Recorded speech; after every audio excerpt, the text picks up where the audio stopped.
하나님 아버지, 저희들을 말씀을 듣는 예배자로 불러주신 것 감사를 드립니다. 이 귀한 말씀의 시간을 통하여서 하나님의 말씀만이 드러나게 하시고 하나님의 마음, 하나님의 꿈을 발견하고 깨닫는 시간 될 수 있도록 주여 역사하여 주시옵소서.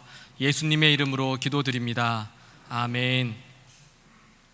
여러분, 오늘은 제가 이 창세기부터 말라기까지 구약의 역사를 통하여서 하나님의 꿈에 대해서 말씀을 드리려고 합니다. 그러니까 전체 구약의 역사를 한 25분, 30분 정도로 요약하여서 말씀드리려고 하는데 여러분들이 잘 집중해 주셔야 돼요. 오늘 제목은 하나님의 꿈입니다. 제가 이제 앞으로 여러 주 동안 하나님 나라를 중심으로 계속 좀 시리즈로 여러분들에게 말씀을 드리도록 하겠습니다. 제가 부임 신방을 하면서 성도님들과 함께 자녀들의 기도 제목을 종종 이제 나눕니다. 이 아이가 꿈이 무엇인지, 부모님은 이 아이가 어떻게 자랐으면 좋겠는지, 또 아이가 지금 원하는 삶을 무엇인지 이렇게 종종 나눕니다. 그러다가 이 아이가 또 신방 중에 와요. 신방 중에 오면 제가 아이에게 부담스러운 질문을 합니다. 야, 너 꿈이 뭐냐? 이렇게 물어봐요. 그러면 아이들이 뭐 말하기도 하고 말 못하기도 하는데, 그러면서 이제 꿈이 무엇인지 함께 물어보기도 하고 함께 기도도 하면서 이제 신방을 그렇게 보내고 있습니다. 여러분, 우리는 이전의 세대와 비교해서 결핍은 없을지 모르겠지만 전혀 다른 정말 엄청난 스트레스를 안고 살아가는 우리 자녀들이 미래에 대해 어떤 꿈을 꾸고 있는지, 그리고 어떤 삶을 살기를 원하는지 우리 자녀에 대한 어떤 미래에 대해서 굉장히 궁금해하며 살아가고 있습니다. 아이들한테 어떻게 살 거냐, 꿈이 뭐냐 물어보면 아이는 굉장히 부담스러워하죠. 하지만 아이들은 부담스러워하지만 부모 입장에서는 정말 이 아이들의 꿈이 무엇인지, 얘가 바라는 것이 무엇인지를 끊임없이 궁금해하면서 묻고 싶은 것이 부모의 마음입니다. 제가 이런저런 생각을 하다 보니까요, 하나님께서 어떤 꿈을 가지고 계시는지, 그리스도인으로서 하나님의 꿈이 무엇인지 궁금해지기 시작했습니다. 하나님께서 중요하게 여기시는 것이 무엇이며 하나님 말씀, 이 성경 전체에 흐르고 있는 하나님의 관심사가 무엇인지 궁금해지기 시작했어요. 여러분들 궁금하지 않습니까? 우리가 예수 믿는 사람이라고 이야기하고 하나님을 아버지라고 부르고 있는데, 도대체 하나님은 어떤 꿈을 꾸시면서 우리를 돌보시고 또 우리를 양육하실까, 그런 생각이 들지 않으십니까? 여러분, 하나님의 꿈은 무엇일까요? 여러분들이 무병장수하시고 자녀가 결혼하고 또 승진하고 투자했던 것들이 잘 되고 손만 댔다 하면 막 물질이 막 굴러오는 것, 이것이 우리를 향한 하나님의 꿈이실까요? 한번 옆에 있는 분들에게 한번 여쭤보시겠습니까? 하나님의 꿈을 아십니까? 혹시 여러분들 하나님의 꿈을 아십니까? 내가 사랑한다고 고백하는, 또 나를 사랑한다라고 말씀하시는 여러분 아버지의 꿈을 알고 여러분들은 그리스도인의 삶을 살아가고 계십니까? 아니면 하나님의 꿈에는 전혀 관심이 없으시고 그저 평생 나의 꿈을 하나님께 강요하면서 신앙생활이라는 이름으로 지금까지 살아오고 계시지는 않으십니까? 여러분, 하나님의 꿈은 무엇일까요? 하나님의 꿈을 알려면 우리는 다시 하나님의 말씀으로 돌아가야 합니다. 하나님의 관심사, 하나님의 꿈이 이 말씀 속에 숨겨져 있는 것이 아니에요. 하나님께서는 이미 말씀을 통하여서 우리에게 모든 하나님의 꿈이 무엇인지를 너무나 정확하고 분명하게 말씀해 주고 계십니다. 성경을 보시면요, 창세기부터 요한계시록까지 일관되게 하나님께서는 하나님의 관심사를 우리에게 가르쳐 주고 계세요. 창세기, 성경의 첫 책, 첫 장, 첫 절부터 주님은 나의 꿈은 이것이야 라고 말씀하고 계시는 것입니다. 우리 창세기 1장 1절 말씀은 다 외우고 계시죠? 우리 다시 한번 함께 암송해 보도록 하겠습니다. 시작. 태초에 하나님이 천지를 창조하시니라. 아멘. 여러분, 하나님께서 태초에 천지를 창조하셨다라는 말씀은요, 하늘과 땅만 창조하셨다라는 말씀이 아니에요. 아시듯이 하늘부터 땅 끝까지 정말 속속들이 전부 다 하나님께서 만드셨다라는 것을 창세기 1장 1절에서부터 우리에게 가르쳐 주고 있습니다. 여러분, 물건을 사면 이 물건이 어디에서 만들어졌는지 라벨이 다 붙여져 있어요. 이 물건이 미국에서 만들어졌는지 중국산인지 베트남산인지 다 이렇게 만든 것들은 다 붙여져 있죠. 그렇다면 우리 창조 세계는 여러분 어디 산일까요? 어디 산입니까? 창조 세계는 네, made by God. 우리 창조 세계는 하나님 산이에요. 모든 자연 만물이 하나님의 솜씨를 드러내고 있습니다. 하나님의 경이로움과 하나님의 아름다움과 하나님의 영광스러움을 모든 창조 세계가 드러내고 있어요. 여러분들은요, 옆에 분들을 보시면서 이게 아니라 우와 이렇게 하나님의 창조 세계를, 하나님 산을 기뻐하며 만족하며 보게 되는 것이죠. 그러니까 어떻게 보면 이 세상은요, 아주 거대한 전시장과 같습니다. 우리는 이 전시장을 무료로 살아가면서 그림과 작품과 많은 것들을 보며 하나님의 영광을 기뻐하고 누리며 살아가고 있는 것이죠. 우리도 하나님의 작품으로 누군가에게는 전시품이 되는 것이고, 누군가가 누군가에게 작품으로서 우와 하면서 살아가는 삶을 지금 살아내고 있는 것입니다. 이런 창조의 경이로움을 기록한 창세기 1장의 창조 이야기를 읽으면서 어떤 사람들은 이런 궁금증을 가집니다. 세상의 기원은 무엇일까?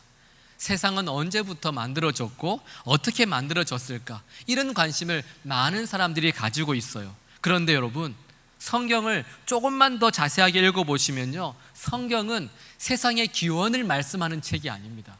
어떻게 만들어졌는지를 말씀하는 책이 아니라 누가 이 세상을 만드셨는가를 가르쳐주는 책이 바로 이 하나님의 말씀이에요. 창세기 1장 1절 말씀 보시면 여러분, 주어가 무엇입니까? 네, 천지가 주어가 아니에요. 하나님이 천지를 창조하셨다라고 말씀하고 있어요. 여러분, 가만히 보시면 우리가 무엇을 할 때마다 만든 사람이 주인 아니에요. 내가 무슨 작품을 만들면 내가 만들었다 그러지 저분이 만들었다 말씀하지 않잖아요. 만든 사람이 주인입니다. 그렇다면 천지를 만드신 주인은 누구십니까? 하나님이세요. 그러니까 창세기 1장 1절 말씀이 우리에게 가르쳐주는 것은 무엇이냐? 하나님께서 세상의 주인이시다. 하나님께서 우리의 모든 것들을 다스리시는 분이시다. 하나님만이 만왕의 왕이시다. 이 사실을 창세기 1장 1절에서부터 그대로 우리에게 가르쳐주고 있는 것입니다. 그래서 그 1절을 읽고 이후부터 읽어보시면요, 하나님께서 있으라 하시면 존재하게 되고요, 나뉘라 하시면 나뉘어지게 되고, 모이라 하시면 모이게 되고, 드러나라 하시면 창조 세계가 드러나면서 하나님의 말씀으로 창조 세계가 만들어진 것이죠. 그러니까 우리 하나님은 세상의 주인이실 뿐만 아니라 전능한 왕으로서 우리의 삶을 다스리고 계시는 왕이시다라는 것입니다. 그러니까 창세기 1장은 여러분 세상의 기원을 말씀하는 것이 아니에요. 창세기 1장은요, 하나님께서 창조 세계를 만드셨고 그분이 전능의 왕이시고 그분이 우리의 삶을 다스리신다라는 것을 우리에게 가르쳐주고 있는 것입니다. 우리 하나님은 우리를 만드셨어요. 그리고 나서 이렇게 하시는 분이 아니십니다. 그래, 잘 사나 한번 보자, 잘 지내는지 보자, 한번 마음껏 살아봐, 이것이 아니에요. 만든 창조 세계에 하나님이 친히 개입하셔서 그 창조 세계의 역사를 이끌어가고 계시다라고 성경은 우리에게 가르쳐주고 있는 것입니다. 우리 하나님께서 만드신 세상은 하나님의 나라예요. 하나님께서는 창조 세계를 만드시면서 하나님의 나라를 만들어 주셨습니다. 여러분, 구약 성경에는요, 하나님의 나라라는 말은 나오지 않습니다. 하지만 하나님의 나라라는 이 명칭은 없지만 성경에 읽어보시면요, 하나님께서 이스라엘의 왕이시고 온 세상의 왕이심을 계속해서 반복해서 우리에게 말씀하고 있습니다. 그리고 하나님께서는 세상의 왕으로 오셔서 하나님 나라를 세우신 이후에 하나님의 형상대로 남자와 여자를 창조하셔서 하나님 산을 하나님과의 교제 안으로 불러주셨습니다. 여러분, 우리가 그냥 하나님께서 남자와 여자를 만드셨다라고 이렇게 읽으면 별로 감흥이 없어요. 그런데 이게 얼마나 엄청난 일인지를 한번 생각해 보십시오. 만든 분과 이 하나님 산, 이 하나님 산이 하나님의 마음을 나누고 같이 교제하고, 아버지 그러면 그분이 왜? 그러면서 이야기를 들어주시고 창조주와 피조물이 함께 나누고 삶을 나누며 살아간다라는 거, 이거 엄청난 것 아니겠습니까? 이것만 해도 엄청난 일인데 우리 하나님께서는 그 사람들에게, 만드신 피조물에게 사명을 주시고 그 사명과 함께 사명을 감당할 수 있는 능력을 주시면서 하나님께서 만드신 세상 가운데 너가 나의 대리자가 되어라 라고 말씀하시면서 세상을 다스릴 수 있도록 하나님께서 권세를 주셨다라는 것입니다. 우리 말씀 한번 같이 읽어보겠습니다. 함께 읽습니다. 생육하고 번성하여 땅에 충만하라. 땅을 정복하라. 바다의 물고기와 하늘의 새와 땅에 움직이는 모든 생물을 다스리라. 아멘. 하나님께서 우리를 부르셔서 다스리라라고 말씀을 하셨어요.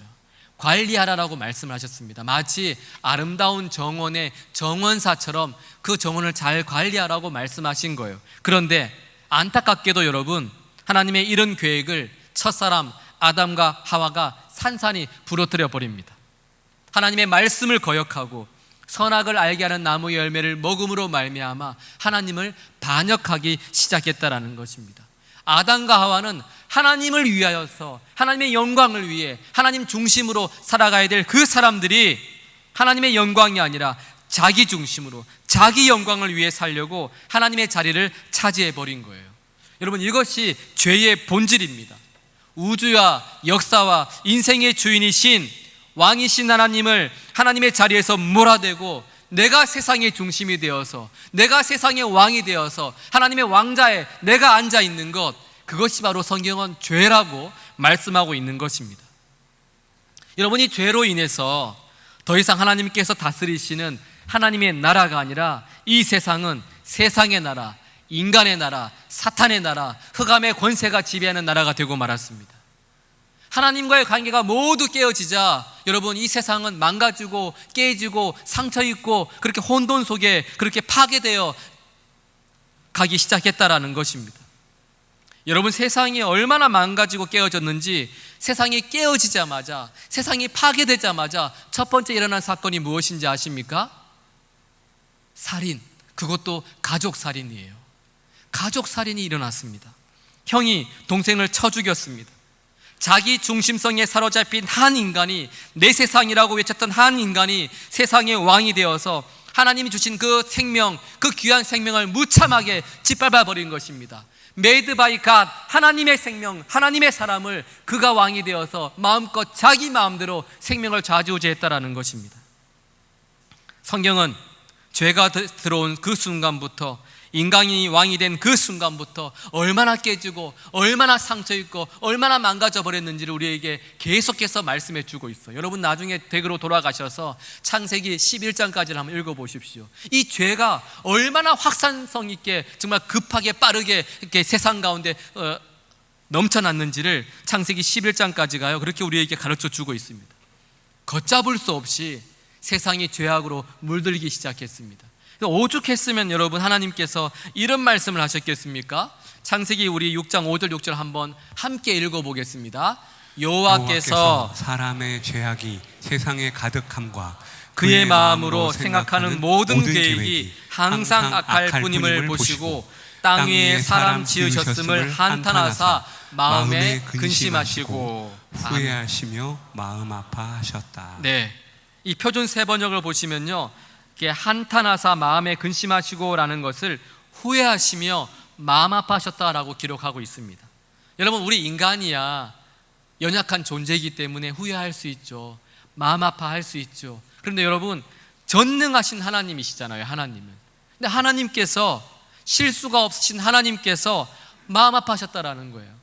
실수가 없으신 그 하나님께서 후회하셨다라는 겁니다. 여러분, 짧은 한 문장이지만 이 구절 속에 깨지고 망가진 세상을 향한 하나님의 그 안타까움과 하나님의 그 아픈 마음이 여실하게 드러나 있습니다. 그런데 여러분, 우리 하나님은 후회하며 마음 아파하는 것으로 하나님의 통치를 끝내시는 분이 아니에요. 아예 됐다 그래, 나 이제 더 이상 못하겠어, 이런 분이 아니시라는 것입니다. 창조 때부터 인간의 역사에 관심을 갖고 그 역사에 끊임없이 들어오셔서 역사 속에 역사하시는 하나님이 우리 하나님이십니다. 그래서 하나님께서는 이렇게 깨지고 망가진 세상을 하나님께서 다스리시는 세상으로 다시 회복시키시고 그 세상으로 만들기 위해서 한 사람을 선택하십니다. 그가 누군지 아십니까 여러분? 아브라함이에요. 하나님께서 어두운 역사 가운데 그 어둠을 몰아낼 한 줄기의 빛을 비춰주시는데 그가 바로 이 아브라함입니다. 우리 하나님 말씀 함께 읽어보겠습니다. 여호와께서 아브라함에게 이르시되 너는 너의 고향과 친척과 아버지의 집을 떠나 내가 내게 보여줄 땅으로 가라. 내가 너로 큰 민족을 이루고 내게 복을 주어 내 이름을 창대하게 하리니 너는 복이 될지라. 너를 축복하는 자에게는 내가 복을 내리고 너를 저주하는 자에게는 내가 저주하리니 땅의 모든 족속이 너로 말미암아 복을 얻을 것이라 하신지라. 아멘. 여러분이 아브라함은요 11장 전까지 한 번도 나오지 않았던 인물입니다. 그런데 하나님께서는 이름 없는 한 사람을 선택하셔서 그 사람을요 하나님의 계획을 이루기 위한 하나님의 사람으로 부르신 것입니다. 이것이 바로 하나님의 계획이에요. 아브라함을 불러서 아브라함을 통하여서 큰 민족을 이루어 가시겠다라는 겁니다. 그 민족이 바로 애굽에서 종족 살상의 위기에 있었던 바로 이스라엘입니다. 하나님 이스라엘을 구원하셔서 열방을 하나님께로 돌아오게 하겠다라고 약속하신 것입니다. 하나님은 아브라함을 부르시고 이스라엘을 부르셨어요. 그리고 이스라엘을 부르셔서 이스라엘에게 제사장 나라 거룩한 백성이라는 사명을 주셨습니다. 제사장 나라 거룩한 백성으로 살아가야 할 사명을 받은 사람들이 바로 이 이스라엘이었습니다. 이것은 이스라엘의 삶의 이유였고 존재의 목적이었습니다. 그들이 살아가야 할 이유, 그들이 구원받은 이유는 하나님 앞에서 제사장 나라로 하나님의 거룩한 백성으로 살기 위해서 하나님께서 이스라엘을 선택하셨다라는 것입니다. 여러분 제사장은 어떤 사람입니까? 제사장은요 먼저는 하나님과의 관계 속에서 친밀한 관계를 맺어가는 사람이 제사장입니다. 그리고 하나님과의 관계 속에서 이제 다른 사람들을 하나님께로 인도해서 하나님을 예배하도록 하는 사람, 그 사람이 바로 제사장이에요. 그러니까 사람들을 하나님께로 인도하는 사람들이 제사장입니다. 근데 하나님께서 이스라엘을 제사장 나라로 부르셨어요. 이게 무슨 뜻입니까? 세상 모든 나라가 하나님께로 나와서 하나님을 예배할 수 있도록 하나님께로 인도해 주는 나라로 이스라엘을 부르신 것입니다. 열방을 회복하기 위해 이스라엘을 부르신 거예요. 여러분 아브라함에게도 말씀하셨지만 하나님은 이스라엘만 회복되기를 원하시는 것이 아니에요. 이스라엘이 회복되기를 원하시죠. 하지만 이스라엘만 하나님의 백성이 되기를 원하시는 것이 아닙니다. 이스라엘을 통해서 모든 열방이 하나님을 알지 못하는 모든 열방이 하나님을 알도록 하기 위해서 이스라엘을 부르신 거예요. 이것이 하나님의 계획이었습니다. 이것이 바로 여러분 하나님의 꿈입니다. 하나님의 꿈은 아담 때부터 하나님이 창조하실 때부터 이 세상이 하나님이 만드신 창조 세계가 하나님의 나라로 회복되는 것, 이것이 여러분 하나님의 꿈이었습니다. 하나님께서는 아담과 하와에게, 아브라함에게, 이스라엘에게, 그리고 저와 여러분에게도 하나님 나라의 회복이 나의 꿈이라고 성경 전체를 통해서 우리에게 말씀해 주고 있는 것입니다. 그런데 문제가 있어요 여러분. 말씀을 보시면요 이스라엘은 제사장 나라의 사명을 다 잃어버리고 말았습니다. 결국에는 아담과 하와가 걸어갔던 그 반역의 길을 끝까지 따라가면서 그렇게 걸어갔습니다. 가나안 정복 시대, 사사 시대, 통일 왕국 시대, 분열 왕국 시대를 지나면서요 하나님의 백성이라고, 나는 선민이라고 그렇게 자칭 외쳤던 그런 사람들이 하나님의 꿈을 알면서도, 하나님 말씀을 알면서도 그 꿈을 잃어버리고 내가 왕이 되기 위해서 끝까지 자기 중심성에 사로잡혀서 내 꿈을 이루기 위해 살아갔다라는 것입니다. 이런 인간의 반역 속에서 우리 하나님 정말 지치실 만도 하실 텐데 또다시 찾아오셔가지고 하나님 우리에게 하나님의 꿈을 말씀해 주시는 것입니다. 예언자들을 보내시면서 끊임없이 돌아오라고, 죄악으로부터 돌아오라고, 여호와께로 돌아오라고, 너의 음란을 버리고 거짓을 버리고 죄악을 버리고 하나님께로 돌아와서 하나님을 섬기는 하나님의 백성의 삶을 감당하라고 끊임없이 예언자들을 보내어서 그렇게 주님 말씀하셨던 것입니다. 여러분 그럼에도 불구하고 이스라엘 백성들은요 끝끝내 하나님께 순종하지 않아요. 어떻게 되었습니까 여러분? 멸망하고 말았습니다. 북이스라엘 BC 722년에 아수르라는 나라에 멸망하고 말았어요. 아수르를 하나님의 나라로 만들어야 됨에도 불구하고 하나님의 백성이 아수르에게 멸망당했다라는 것입니다. 남유다는 어때요, 여러분? 587년에 BC 587년에 바벨론이라는 거대한 나라에 멸망당하고 말았습니다. 이것이 구약의 역사예요, 여러분.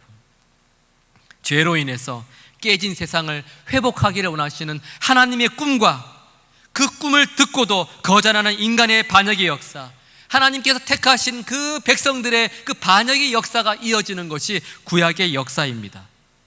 하나님의 꿈은 역사를 거듭할수록 거절을 당했습니다. 하지만 하나님은 그 꿈을 포기하지 않으셨어요. 사람들이 하나님의 꿈을 이루지 못하자 이제는 하나님께서 친히 내가 메시아를 보내어서 하나님의 꿈, 하나님 나라의 회복의 꿈을 이루겠다라고 그렇게 약속하신 것입니다. 구약의 그 선지서를 보시면요, 마지막에는 주님이 이렇게, 하나님이 이렇게 말씀하시죠. 내가 보내겠다, 내가 메시아를 보내게 해서 이 땅을 회복하겠다라고 그렇게 말씀하신 것입니다. 이것이 하나님의 꿈, 구약의 역사입니다. 저는 오늘 창세기 1장 1절과 12장 1절 3절의 말씀을 통해서 여러분 하나님의 꿈에 대해 말씀을 드렸어요. 제가 여러분에게 질문 한번 해보겠습니다. 하나님의 관심사, 하나님의 꿈은 무엇입니까, 여러분?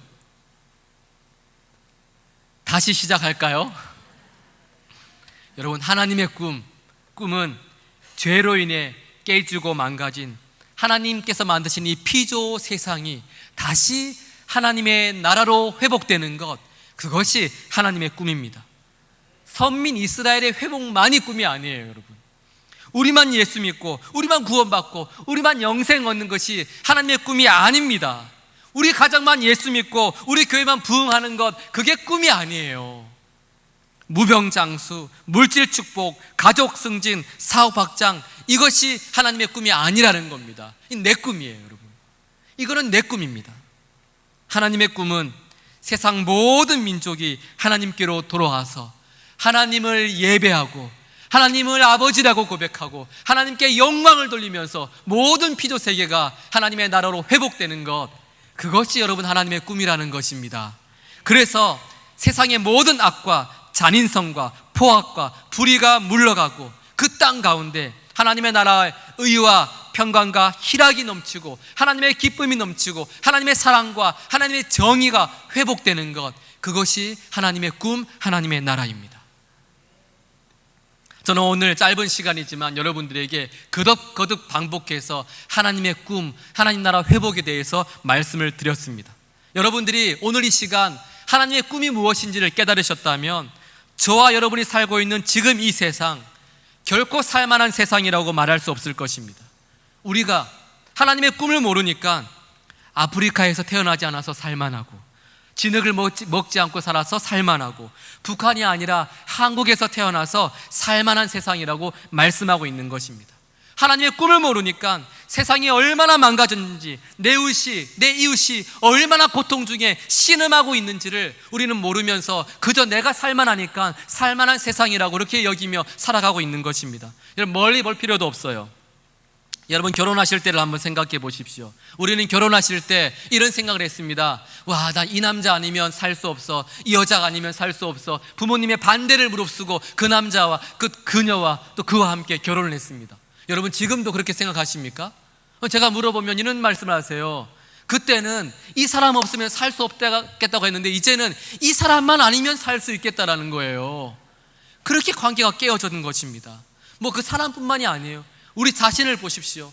끊임없이 여러분 비교하고, 끊임없이 열등감과 우월감에서 온탕과 냉탕을 오고 가면서 사람들의 내 자신을 보지 못하고 사람들이 만든 점수에 따라서 내가 8점이다, 내가 10점이다, 내가 100점이다 라고 말하면서 인정과 칭찬에 목말라 가면서 나를 학대하며 살아가고 있는 것이 오늘의 모습입니다. 죄로 인해서 자신과의 관계, 부부관계, 이웃과의 모든 관계가 파괴되어 버리고 말았어요. 모든 관계가 신음하고 있습니다. 여러분들, 나 중심으로 살아가다 보니까 어떤 이야기 자주 하시는지 아세요? 아이를 낳지 못하거나 아이를 낳지 않는 분들에게 우리는 그분을 생각한다고 이렇게 얘기해요. 아이, 빨리 낳아야지, 빨리 낳아야지. 근데 그 빨리 낳아야지 걱정하는 우리의 입술 때문에 그 누군가가 신음하고 있는 거예요. 또 누군가는 결혼을 안 하기도 하고 결혼을 못 하기도 하지 않습니까? 근데 만나기만 하면 결혼해야지 그래서 이야기하는 거예요. 또 그 누군가는 그 여러분의 걱정스러운 말 한마디 때문에 또 고통받고 있는 것입니다. 여러분, 생태계는 또 어떻습니까? 여러분, 플라스틱만 해도 그렇습니다. 플라스틱을 사용하지 않는 곳이 없어요. 얼마나 많이 사용합니까? 코로나로 인해서 배달 문화가 발달하다 보니까요, 우리 일주일만 지나면 여러분 가정에 분리수거통에 플라스틱이 가득 차 있을 것입니다. 이 플라스틱이 바다 생물들에게 생태계에 얼마나 심각한 영향을 미치고 있는 여러분 너무나 잘 알고 계실 거예요. 거북이가 플라스틱에 끼어서 움직이지 못하고 거북이가 플라스틱 때문에 죽어 있고, 바다 생물이, 동물들이 이 플라스틱을 삼켜서 소화하지 못하고 여러분 플라스틱 때문에 저와 여러분들이 버리는 그 물질 때문에 죽어가고 있는 것입니다. 내가 편하다고 이 세상이 정말 살만한 세상입니까? 여러분, 나 때문에 세상이 신음하고 있습니다. 제가 여러분들에게 분리수거 열심히 하자고 말씀을 드렸잖아요. 그래서 분리수거 통도 교회마다 비치했지 않습니까? 이렇게 생각하시는 분들도 있어요. 목사님, 지금까지 아무 문제 없었는데 왜 굳이 이렇게 하십니까? 교회 장소도 협소한데 왜 굳이 이렇게 분리수거통을 두십니까? 이렇게 말씀하시는 분들이 계실 수도 있습니다. 그런데 여러분, 세상이 신음하고 있기 때문이에요. 하나님께서 만드신 피조 세계가 고통받고 있기 때문입니다. 하나님의 꿈을 알면 작은 것도 여러분 쉽게 지나칠 수가 없어요. 또한 세계 곳곳에 일어나는 전쟁과 쿠데타, 사회적인 구조와 문화 때문에 최소한의 인간의 존엄성마저도 짓밟혀버리는 이 세상을 보고 우리가 어떻게 살만하다고, 아유 감사합니다 하나님, 살만합니다 이렇게 말할 수 있느냐라는 것입니다. 우리가 살아가는 세상이 이렇게 깨지고 이렇게 망가지고 이렇게 신음하고 있습니다. 하나님의 꿈을 알면 깨진 세상을 보고 그 아파하시고 한탄해하시는 하나님의 그 아픈 마음이 우리의 마음이 된다면요, 우리는 살만한 세상이라고 말할 수 없을 것입니다. 여러분, 하나님께서는 이 깨진 세상이, 망가지고 파괴된 세상이 다시 회복되기를, 하나님의 나라가 되기를 원하고 계십니다. 인간의 나라, 사탄의 나라, 세상의 나라가 되어버린 이 세상이 하나님의 나라로, 하나님 주인 되어주시고 하나님 다스려 주시고 하나님 영광 받으시는 그 나라가 되기를 간절히 원하고 계시는 것입니다. 저는 우리 한양교회가 하나님 나라의 회복이라는 하나님의 꿈을 알고 하나님의 꿈에 동참하는 그런 교회가 되었으면 좋겠습니다. 그냥 편협하게 내 꿈이 아니라 하나님의 꿈을 품고 살아가는 교회가 되었으면 좋겠어요. 그래서 세상의 시류에 휩쓸려서 우리 가정, 우리 교회만 잘 되면 되고, 우리 교회만 피해보지 않으면 되고, 우리 교회만 살만하면 아무 문제 없다고 여기는 그런 고백들이 넘쳐나는 교회가 아니라, 세상이 아파하는 모습에 함께 아파하고 세상의 신음에 함께 신음하는 이기적이지 않은 이타적인 하나님의 꿈이 나의 꿈이 되고 하나님의 마음이 나의 마음이 되기를 원하고 바라고 기도하는 그런 교회, 그런 하나님의 꿈을 품고 그 꿈을 향해 살아가는 그런 교회가 될 수 있기를 주님의 이름으로 축복합니다. 여러분, 여러분의 꿈을 하나님의 꿈에 맞추기를 바랍니다. 하나님의 꿈은 하나님 말씀에 기록되어져 있어요. 우리의 꿈이 비록 이루어지지 않는다 하더라도 주의 뜻이 이루어지는 나라, 그 나라가 바로 하나님의 나라가 될 것이며, 그때 비로소 하나님의 꿈이 우리의 삶 가운데 펼쳐지게 될 것입니다. 우리 모두가 하나님의 꿈을 이루어가는 여러분의 가정과 여러분의 공동체와 여러분의 나라가 하나님의 나라 의와 평강과 희락이 넘치는 그 나라가 될 수 있기를, 그렇게 살아내시기를 주님의 이름으로 축복합니다. 아멘. 기도하시겠습니다. 하나님 아버지, 오늘도 말씀을 통하여 깨지고 망가지고 신음하는 이 세상을 회복하기를 원하시는 하나님의 꿈을 깨닫게 하심에 감사를 드립니다. 하나님 나라의 회복이 주님이 세우신 우리 한양교회의 꿈이 되어 날마다 하나님의 꿈에 동참하며 허락하신 삶의 현장을 믿음으로, 말씀에 순종함으로 주님 살아내게 하여 주시옵소서. 하나님, 그리하여 하나님 나라의 의와 평강과 희락이 우리의 삶 가운데 가득 넘치며 하나님께 영광을 올려드리는 우리의 삶이 될 수 있도록 주님 도와주시옵소서. 감사드리며 예수님의 이름으로 기도드립니다. 아멘.